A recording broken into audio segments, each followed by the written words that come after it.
Desde 1981, expertos de Estados Unidos observaban con preocupación cómo aumentaban los casos de neumonía y de un cáncer de piel, especialmente en la comunidad homosexual, junto a otras enfermedades crónicas que no respondían a los tratamientos habituales. Años después, se descubrió el virus en cuestión y se le puso nombre: VIH. Oficialmente, una de las epidemias más dramáticas de la historia de la humanidad había comenzado. Un fenómeno que mezclaba prejuicio, desconocimiento y miedo. Una carrera de científicos a contrarreloj contra un enemigo invisible e implacable. Y así, por muchos años, decir VIH fue lo mismo que decir SIDA, y eso era sinónimo de muerte. ¿Qué pasó en estas 4 décadas para llegar a donde estamos? ¿Es cierto que hoy en día el VIH es perfectamente tratable y que incluso puede dejar de transmitirse? ¿Qué prejuicios aún persisten y qué consecuencias tiene que ya no haya campañas públicas sobre el uso del preservativo?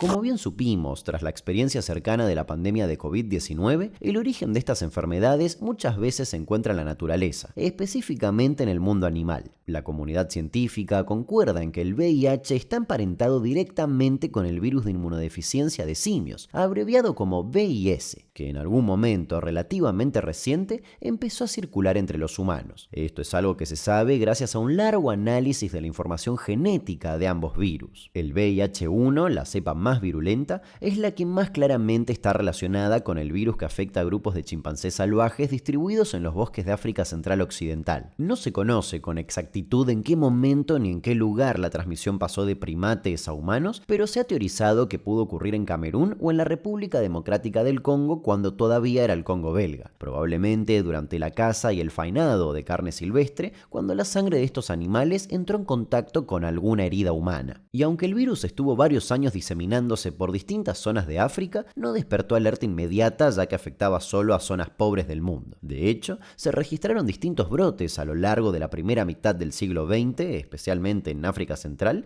sin que esto provocara mayor preocupación en Europa o Estados Unidos. Por esos años, las muertes en aquel continente se atribuían a condiciones de pobreza extrema o a la falta de recursos de los hospitales de la zona. Pero solo era cuestión de tiempo. En 1959 se detectó un cuadro compatible con el VIH en un marino británico que había estado en el Congo. Era el primer paciente no africano al que el mundo empezaba a prestarle, tímidamente, algo de atención, aunque no la suficiente para prever lo que vendría en las siguientes décadas. La muestra de aquel marino es la prueba más antigua que hoy tiene el primer mundo sobre un caso, aunque vale destacar que, según algunas fuentes, estas muestras estaban contaminadas, por lo que quizás no sea específicamente el primer caso. Más pistas aparecen, como ejemplos aislados, pero que permiten seguir cierto patrón, en 1969 y en 1976, provenientes de un estadounidense y un noruego, que murieron en esos años por cuadros hasta ese entonces de origen desconocido. Este mapa dio pie a teorías, como que el virus comenzó a diseminarse entre trabajadoras sexuales de África y tripulantes de barcos extranjeros que fueron llevando el virus hasta nuevas latitudes. El punto bisagra se dio el 5 de junio de 1981, cuando los Centros para el Control y Prevención de Enfermedades de Estados Unidos publicaron en su boletín epidemiológico el primer informe sobre 5 casos inusuales de neumonía en Los Ángeles. Ese reporte marcaría el inicio oficial de la historia del VIH y del SIDA. Apenas un mes después de esa publicación, se detectaron en San Francisco y Nueva York una serie de casos de sarcoma de Kaposi, un cáncer de piel que se detecta a partir de manchas violáceas. Tanto esto como la neumonía mencionada anteriormente serían después señaladas como unas de las enfermedades oportunistas más frecuentemente vinculadas con el SIDA. Y por esos años empezó a consolidarse la idea que marcaría la percepción inicial de la enfermedad. La mayoría de los pacientes eran hombres homosexuales y muchos morían a los pocos meses. En ese contexto, cuando se intentó darle un nombre a este síndrome todavía desconocido,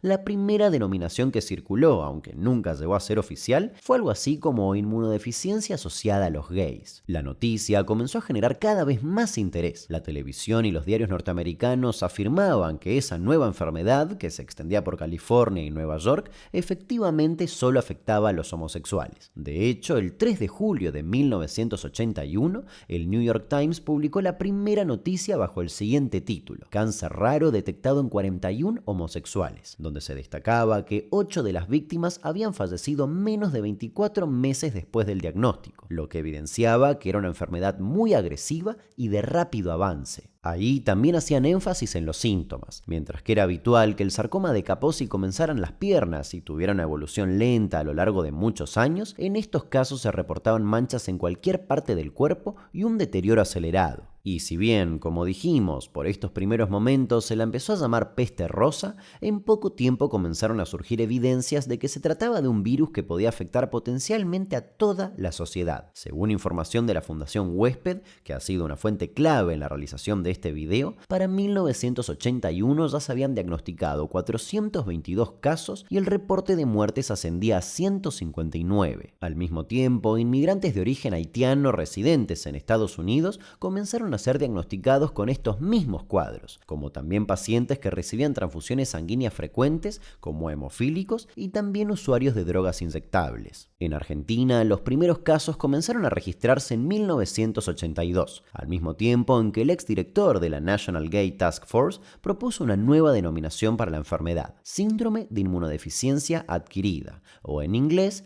AIDS, the Acquired Immune Deficiency Syndrome. The disease known as AIDS. Con respecto a los avances en la investigación del virus en sí mismo, en 1983 el equipo del Instituto Pasteur de París anunció el descubrimiento del virus asociado a la linfadenopatía. Con el tiempo, tomaría el nombre de virus de inmunodeficiencia humana, VIH. Y en este punto es necesario hacer una aclaración que nunca está de más. ¿Qué diferencia hay entre VIH y SIDA? El VIH es el virus y el SIDA es la etapa más avanzada de la infección. El VIH afecta al sistema de defensas del organismo, es decir, al sistema inmunológico, y una vez que éste queda debilitado, el cuerpo comienza a estar más vulnerable a enfermedades oportunistas, a aquellas de las que con un sistema inmune fortalecido podría defenderse por sí mismo. El SIDA es un conjunto de síntomas, por eso síndrome, que aparecen por una insuficiencia del sistema inmune, por eso inmunodeficiencia, causada por un virus que se transmite de persona a persona, y por eso adquirida. Y es fundamental aclarar que, hoy en día, con la detección temprana del virus y el tratamiento adecuado,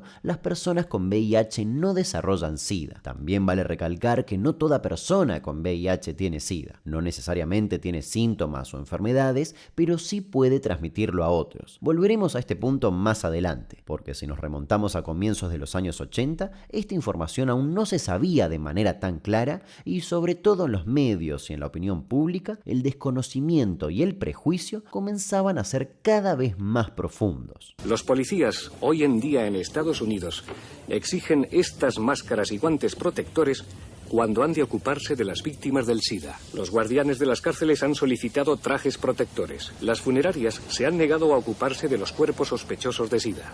Algunos científicos piensan que el SIDA se transmite mediante el contacto sexual. No se conoce cura alguna para esta dolencia. Nadie sabe exactamente cómo se contrae ni cómo se contagia. En Argentina, el Hospital Fernández de la ciudad de Buenos Aires fue el epicentro donde se detectaban y estudiaban la mayoría de los casos. Sin embargo, había una gran complicación. Apenas había 2 médicos infectólogos que atendían un par de veces a la semana. Y no solo se trataba de un problema de falta de personal para un fenómeno que claramente amenazaba con crecer en los años siguientes, sino que escaseaban los insumos, que eran bastante caros, y además había robo de historias clínicas y un gran impedimento para internar pacientes en salas comunes. Y entonces la historia pareció acelerarse aún más. En 1984 el New York Times se hizo eco de que un nuevo informe estadounidense identifica el virus que podría causar el SIDA, en referencia a un anuncio del equipo del Instituto Nacional del Cáncer de Estados Unidos que se conectaba directamente con el virus identificado en el Instituto Pasteur de París. Este descubrimiento generaba una inmediata esperanza tras años de incertidumbre con respecto a qué era el SIDA y de qué forma podía combatirse. El artículo del Times reflejaba la misma confianza y entusiasmo que proyectaban los científicos, pero aún quedaba mucho camino por recorrer. En 1985, mientras el equipo del Instituto Nacional del Cáncer confirmaba que estaban yendo por buen camino, una noticia sacudió al mundo y puso al VIH en la agenda mediática. El actor Rock Hudson, uno de los íconos de la edad de oro de Hollywood, había muerto después de haber contado públicamente que tenía SIDA. Había cumplido 59 años y esa revelación pública, tal como era entendida en esos tiempos, de que además era homosexual, generó un revuelo casi similar al de la noticia de su diagnóstico diagnóstico y posterior muerte. It was actor Rock Hudson dead, his year-long battle with AIDS at an end. He was 59. Died quietly in his sleep this morning at his home in Beverly Hills. It was just this past July that the word came out that he had something drastically wrong with him. It was soon after that the truth did emerge. Rock Hudson was suffering from AIDS. He went to Paris for treatment, was too ill to accept it. Ese contexto de estigma y discriminación que rodeaba a la comunidad gay en relación al VIH se hacía cada vez más notorio en los hospitales de todo el mundo, incluso en Argentina, y la falta de respuesta y apoyo por parte del Estado impulsó al infectólogo Pedro Kahn a crear la Fundación Huésped, que desde aquel momento se convertía en una institución clave para la investigación, tratamiento y divulgación de información certera sobre la situación del VIH en Argentina y el mundo. En toda enfermedad existen lo que se denominan grupos de mayor riesgo, es decir, personas que tienen una mayor predisposición para contraer tal o cual patología. En SIDA, como los primeros casos fueron detectados en individuos homosexuales masculinos y luego en drogadictos, se interpretó equivocadamente que esta era una condición indispensable para poder contraer la enfermedad. Luego se vio que en realidad cualquier persona que esté sexualmente expuesta o expuesta a la sangre puede contraer esta infección. Dicho en otros términos, el hecho de que el incendio comience por el sector norte del bosque no significa que los que vivan en el lado sur se van a encontrar libres de este riesgo. El SIDA es un problema que nos compete a todos, independientemente de nuestra preferencia sexual, independientemente del tipo de prácticas que nosotros podamos desarrollar. En este punto también resultó central la participación del periodista Roberto Jáuregui, quien rápidamente se sumó a las campañas de difusión y concientización. Fui conociéndolo al SIDA y me pareció terrible. Creo que es la gran tragedia que vivimos en este fin de siglo, donde se infectan hombres, mujeres, niños, pero por igual. Uno siempre piensa que es inmortal. Esto me pasó a mí, que uno siempre es joven, bello y sano, y eso no es la realidad. La realidad es que uno va envejeciendo, los achaques van llegando, y en este caso también las enfermedades. Yo no me arrepiento de nada de lo que hice en la vida, porque arrepentirse sería como decir, me arrepiento del amor, o de haber amado, o de haber gozado también, que es válido. Fue una de las primeras personas que hizo público en los medios argentinos que vivía con VIH y buscó de forma permanente instalar el tema en los medios, rompiendo tabúes y preconceptos que ya estaban más que arraigados. Pregunta que quería hacer a Roberto Jáuregui. Andaba repartiendo escarapelas a troche y moche como un French y Beruti. ¿Por qué, Roberto? Bueno, esta escarapela es una cinta roja que es el símbolo internacional de la lucha contra el SIDA. Quiero tenerlo. Por favor. Hay un afiche que dice que fue editado para la Feria Expresida por Osperí, que dice, por favor, abrázame aunque tenga SIDA. Yo le pido que me abrace. Inclusive, gracias a las campañas que realizó con Fundación Huésped, fue un personaje clave en la primera vez que se mostró un preservativo en televisión abierta y en los diarios. La soledad y el miedo y la discriminación están presentes y muchas veces hay gente que muere civilmente antes de morir clínicamente. Conozco casos. Para ese entonces, la ya declarada epidemia acaparaba la atención del mundo entero. En 1985, en la ciudad norteamericana de Atlanta, se realizó la primera conferencia internacional de SIDA, de la que participaron 2.000 investigadores de 30 países diferentes. 2 años más tarde, se puso en marcha el Programa Global sobre SIDA de la Organización Mundial de la Salud, que brindaba apoyo a los países integrantes. Era uno de los primeros intentos por establecer una respuesta integral que incluyera atención y prevención. Sin embargo, socialmente el temor persistía, ya que aún no se tenía un tratamiento efectivo que frenara el desarrollo del virus en sí mismo. En tanto no se hallara una forma de combatir directamente al virus, los tratamientos se centraban en el manejo de los síntomas desde un enfoque paliativo, algo que resultaba muy parecido a aceptar una condena a muerte. Si nada detenía la replicación del VIH,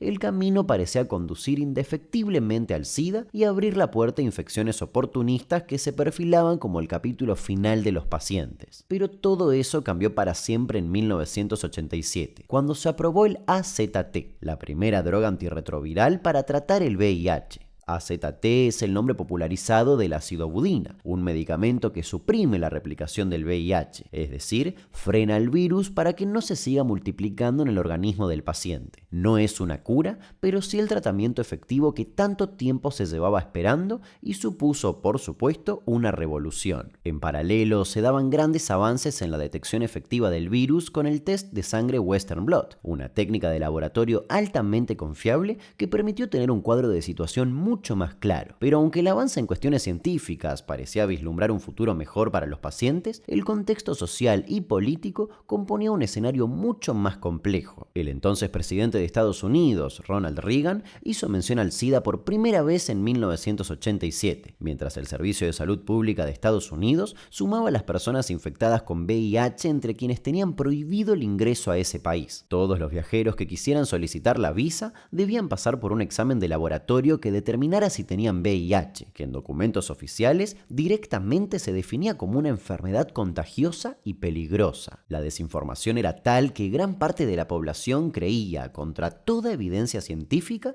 que el virus se transmitía por el tacto o la saliva, como si se tratara de un virus similar al de la gripe, y que nadie que no fuera homosexual podía contraerlo, cosas que científicamente ya se habían desmentido. Y vale aclarar que las vías de transmisión son 3, por relaciones sexuales sin métodos de prevención, por el contacto de sangre con sangre y durante el embarazo, parto o lactancia. Retomando, por estos años también hubo un intercambio que se convertiría en un momento icónico, el día en que Lady Di le dio la mano a un paciente con VIH sin utilizar guantes. Fue apenas un pequeño gesto, pero que buscaba romper con años de tabú. Diana mantendría su apoyo público a la causa hasta poco antes de su muerte. En conferencias multitudinarias y recorridas por hospitales, siempre sostuvo que las personas que vivían con VIH debían ser respetadas y aceptadas, difundiendo información correcta sobre las formas de transmisión. Y en Argentina, el final de la década de los 80 también significó un punto de inflexión público respecto al modo en que se retrataba el VIH en los medios, y vino acompañado por el fallecimiento de dos músicos símbolos del rock nacional, Miguel Abuelo, líder de Los Abuelos de la Nada, y Federico Moura, vocalista de Virus,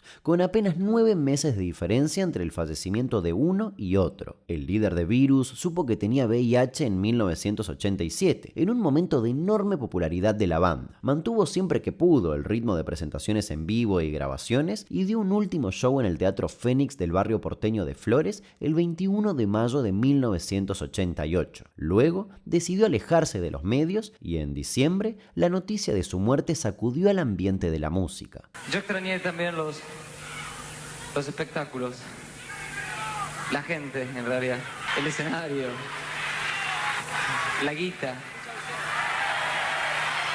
Muchas gracias y hasta dentro de 1 año y medio. O tal vez un poco más. Por su parte, Miguel Abuelo había fallecido el 26 de marzo de ese año, a 5 días de haber cumplido 42 años por complicaciones tras una operación de vesícula. Ya entonces se decía por lo bajo que su sistema inmunológico estaba debilitado por el avance del VIH en su organismo. Bueno, en primer lugar, nosotros queremos aclarar, antes que nada somos médicos y parte de la comunidad, queremos aclarar que el paciente Miguel Peralta no falleció del síndrome de inmunodeficiencia adquirida. Él tuvo una complicación de una infección aguda de su vesícula biliar y esa infección en su vesícula biliar llevó a que hiciera una infección generalizada, lo que nosotros los médicos llamamos septicemia.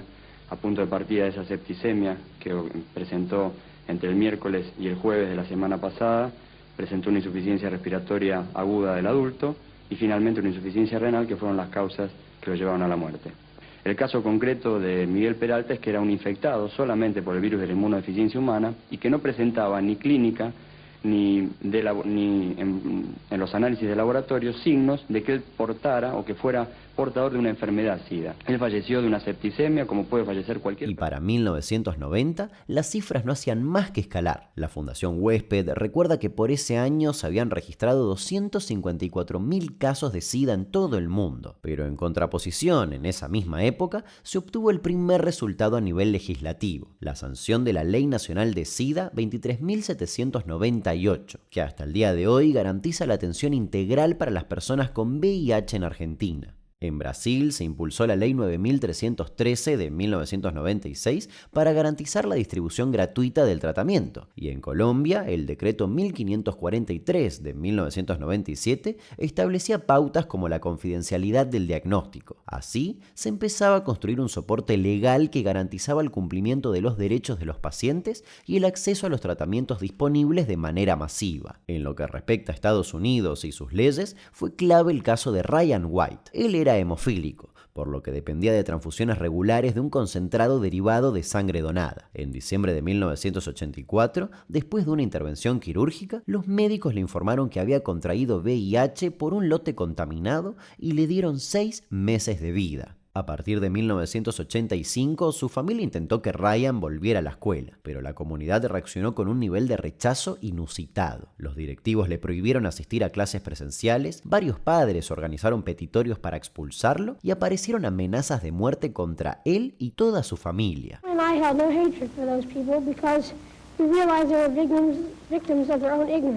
La situación se volvió tan extrema que tuvieron que mudarse a otra localidad. Para entonces, Ryan se había convertido en un símbolo nacional del estigma asociado al VIH y era invitado a programas de televisión, eventos públicos y campañas educativas que buscaban desarmar los prejuicios instalados sobre la transmisión del virus. Finalmente, murió el 8 de abril de 1990 a los 18 años. Su caso generó tal repercusión que pocos meses después, el Congreso de los Estados Unidos aprobó la Ryan White Care Act, una ley que destinó fondos federales masivos para la atención y el acompañamiento de personas con VIH que no contaban con recursos y que todavía está en vigencia. En esa década resultaron claves las campañas en medios de comunicación y el anuncio de más celebridades que vivían con VIH. Fue el caso del icónico basquetbolista Magic Johnson, que dio a conocer su diagnóstico en el 91, al mismo tiempo en que anunciaba su retiro de los Lakers y del deporte. Ese año no tardaría en quedar marcado por otra trágica noticia, el fallecimiento de Freddie Mercury, líder de Queen y uno de los músicos más influyentes del mundo. A los 45 años y apenas 24 horas después de que contara públicamente el diagnóstico que le habían dado, Mercury falleció por una bronconeumonía,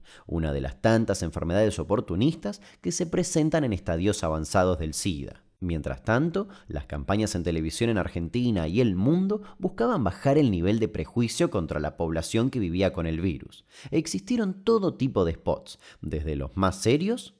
Hablemos de SIDA. Esta vez voy a hablar, porque el silencio es el principal aliado del SIDA. Los casos de SIDA están aumentando entre los heterosexuales y también entre las mujeres y los niños. Aquí, en los hospitales, tenemos cada día más casos de SIDA. SIDA. Que no te sorprenda. Si mantienes relaciones con él, no pienses que estarán a solas. Porque él se acostó con ella. Y ella se acostó con él. Que se acostó con ella. Que se acostó con él.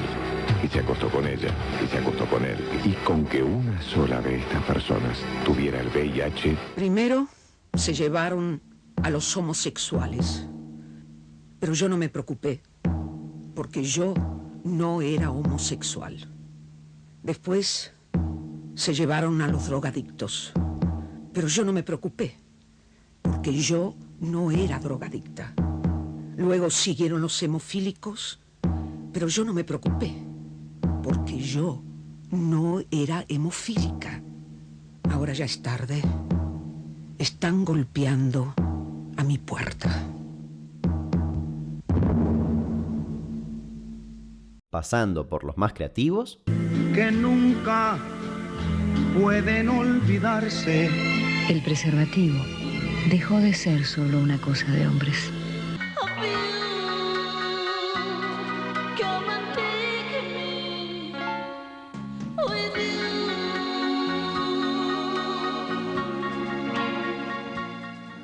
Y otros en los que participaba hasta el presidente de ese momento. Vamos a transformar el planeta en sol. La vida llama a tu corazón. La vida a transformar el planeta en sol. La vida llama a tu corazón. También hubo campañas con un gran impacto visual, como en 2005, cuando el obelisco en Buenos Aires fue cubierto con un gran preservativo. De alguna manera responder a tanto contramensaje sobre que el preservativo no existe, que el preservativo no sirve, que no es efectivo. Yo hace 15 años que vivo con VIH. Tengo pareja estable y él no se infectó, porque usamos forro. El punto en común fue que, con los años, las campañas empezaron a centrarse en dos ejes centrales que iban más allá del morbo o el estigma. El planteo de que el VIH no afectaba únicamente a algunos grupos, sino a toda la población por igual, y la prevención.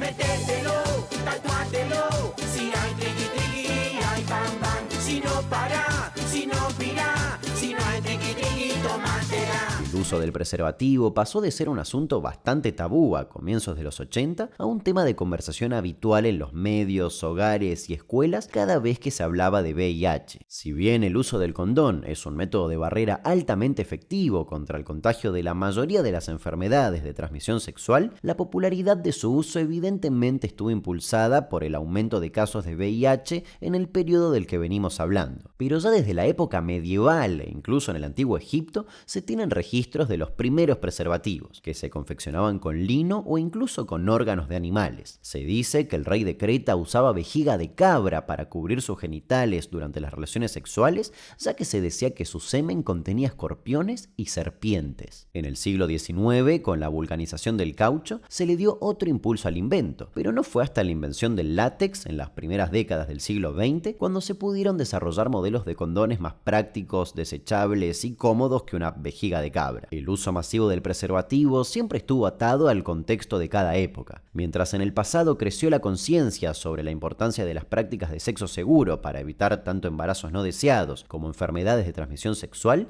en los últimos años se ha detectado una disminución en el uso de estos métodos. Para ser más específicos, según la Organización Mundial de la Salud, en 2020 se registraron 374 millones de casos nuevos de infecciones de transmisión sexual en todo el mundo, solo entre personas de entre 15 y 49 años. La presencia de enfermedades como sífilis, clamidia y gonorrea, entre otras, deja en evidencia un problema que aumenta a pesar de los múltiples canales de acceso a la información con los que se cuenta en la actualidad. El recuerdo ya lejano de aquella epidemia que pareció poner en pausa al mundo entero entre los 80 y los 90 parece tener un impacto contradictorio en las nuevas generaciones que no vivieron directamente ese periodo. Según diversos estudios, la disminución en el uso del preservativo en adolescentes resulta preocupante. Un tercio de la población adolescente no lo utiliza y esto responde a muchos factores, desde el difícil acceso a este método de cuidado para sectores importantes de la población hasta la falta de información y la disminución notable de las campañas públicas que promuevan su uso y hablen de lo fundamental que resulta el preservativo para prevenir enfermedades. Y también existe otra idea bastante instalada, que el VIH es un problema del pasado, y no lo es.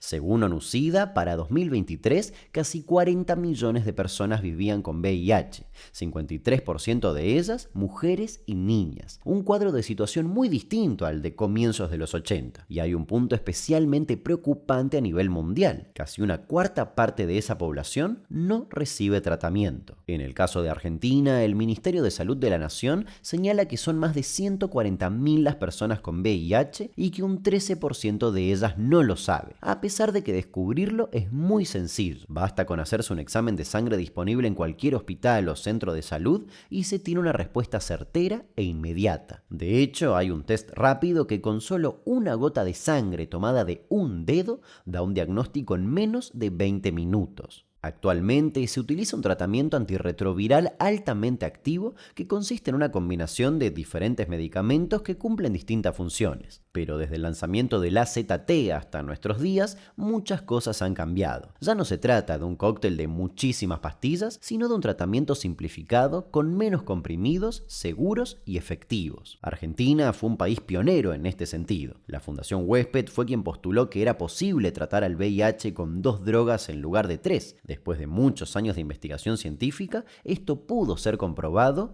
y hoy en todo el mundo se incluye esta forma de tratamiento en las guías de la OMS. Si el tratamiento se mantiene de forma correcta en el tiempo, las personas con VIH tienen una calidad y expectativa de vida similar a quienes no tienen el virus. Además, se suma otro factor muy alentador para quienes reciben un diagnóstico positivo. El tratamiento permite que el virus tenga una carga viral indetectable y eventualmente intransmisible. ¿Qué significa esto? Que si una persona con VIH tiene carga viral indetectable, es decir, que los test no pueden captarla, y mantiene su tratamiento, los estudios demuestran que pueden dejar de transmitir el virus por vía sexual. Esto, vale aclarar, no aplica a otras vías de transmisión. La intransmisibilidad del VIH sumó un paso fundamental en quitar el estigma sobre las personas que viven con el virus y trajo un horizonte esperanzador para quienes deben seguir el tratamiento. Pero, de más está decirlo, el compromiso social debe mantenerse. Después de todo, el virus sigue circulando, y aunque se alcanzó un nivel de información que pareció inundar el mundo entero, nunca se puede bajar la guardia. La mejor forma de hacer frente al VIH